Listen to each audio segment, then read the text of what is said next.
Қайырлы күн баршаңызға. Бүгін біз студент ретінде өзімнің бағамды және де үйге берілген тапсырманы қалай көремін деген сұраққа көрсетілген нұсқаулық бойынша жауап іздейтін боламыз. Ол үшін біз ең алдымен студенттің өзіне берілген жеке логин паролін көрсетілген арнаға енгізіп, әрі қарай логин батырмасын басу арқылы порталға қосыламыз. Қосылғаннан кейін барлық функциялармен қатар міндетті түрде сообщение деген бөлімді көресіздер. Бұл бөлімге оқытушы өзінің күнделікті өткен тақырыбын, қойған бағасын және де үйге берген тапсырманы хабарлама ретінде студентке жіберіп отырады.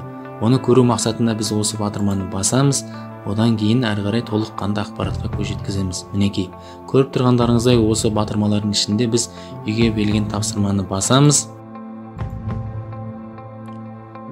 Үйге берген тапсырманы басқаннан кейін, мінекей, оқытушының үйге берген тапсырмасын толыққанды ақпаратты көріп шығуға болады.